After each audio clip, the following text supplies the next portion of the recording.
on va pouvoir passer à l'aménagement intérieur. On va passer à l'échelle 1/200e. Là, on va avoir 5. Et ici, les 15 on divise par 2, on va avoir 7,5 cm. 200e, c'est 200 fois plus petit que la réalité. Au 200e, c'est ça qui donne 1 mètre. Les 5 mm. La moitié d'un centimètre. Ça nous donne 1 mètre dans la réalité. On est au 200e. On va commencer l'aménagement.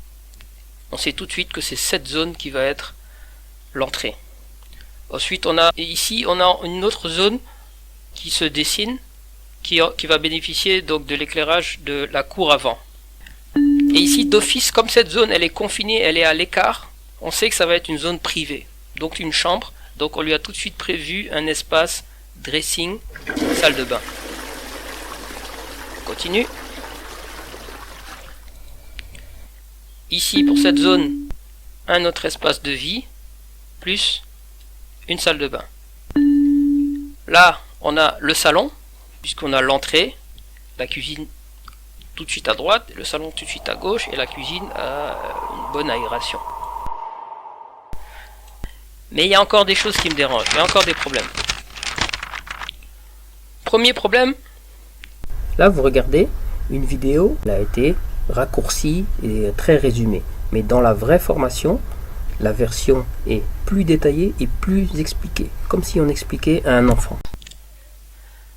Je vois pas de zone où on pourrait mettre un escalier.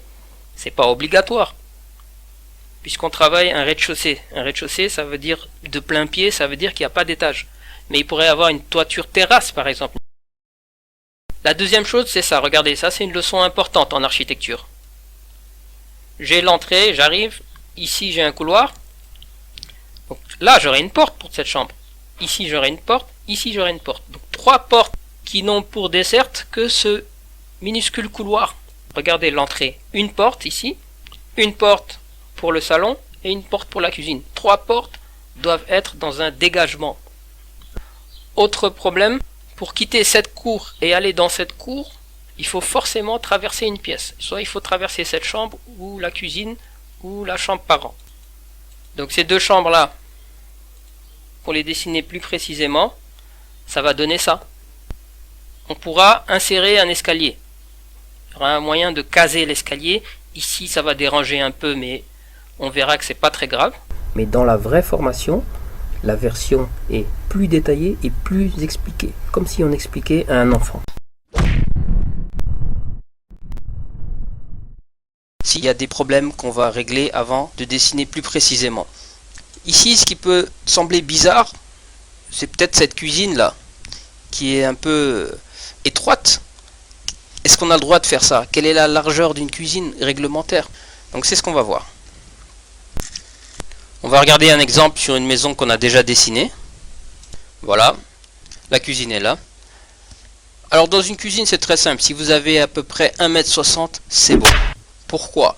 Puisque ici il y a le plan de travail avec l'évier et la cuisinière, et là il y a le passage. Et au fond on laisse libre pour mettre un frigo, vous voyez les prises. Ici on va mettre 70 cm. En réalité on a besoin de 60, mais on va rajouter 10 cm pour permettre au plombier de faire passer sa tuyauterie.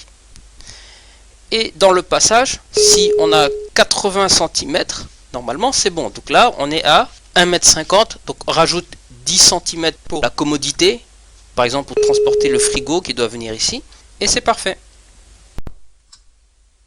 Et nous, notre cuisine, est-ce qu'elle a la bonne largeur? On va voir ça. Je pose ma règle. Alors je ne vais pas poser ma règle ici exactement sur la limite du terrain, puisqu'il faut prévoir l'épaisseur du mur. Donc on va se décaler un tout petit peu. Voilà. 1 mètre, 2 mètres, 3 mètres, 4 mètres, 5 mètres, 6 mètres, 7, 8, 9, 10. Et c'est bien, 10 c'est bien la largeur du terrain. Alors on est un peu décalé, puisqu'on s'était décalé pour prévoir l'épaisseur de mur. Donc nous on a combien? 1 mètre, 2 mètres, un peu moins de 2 mètres, 1 mètre 80, 85 à peu près. Donc c'est bon. Il y a autre chose qui est bon, c'est regardez l'entrée de la cuisine, elle sera centrée et on aura un meilleur accès. Une entrée au centre, c'est très bien. Pourquoi c'est très bien? Regardons cette cuisine, par exemple. Imaginons maintenant que l'entrée ne soit plus à l'extrémité, mais qu'on vienne la mettre ici, vers le centre. Et comme par magie, il y a un espace qui se libère. Et on peut mettre un autre frigo ou un autre appareil. Et en plus, l'entrée n'est pas obligée d'être centrée. Elle peut être là. Vous voyez, on n'a pas changé la surface de la cuisine. Et pourtant, on a gagné de l'espace. En faisant quoi? Juste en déplaçant l'entrée. Les salles de bain et les cuisines, l'entrée doit être centrée. Mais pour un salon et une chambre, c'est mieux d'entrer par l'extrémité, comme ça.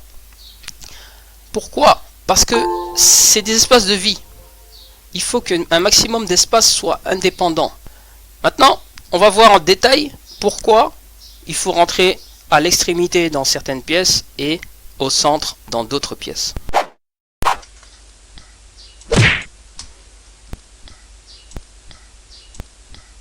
On a un appartement ici et on entre dans un dégagement. Après le dégagement, on a un long couloir et un deuxième dégagement pour distribuer ces pièces. Maintenant, on va comparer avec ce deuxième plan. On analyse. On a une entrée ici, un dégagement, petit rangement, un autre dégagement pour avoir l'accès au salon,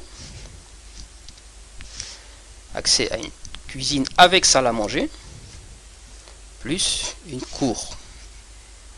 Ensuite, on a un couloir qui fait la moitié de l'autre couloir de la maison précédente.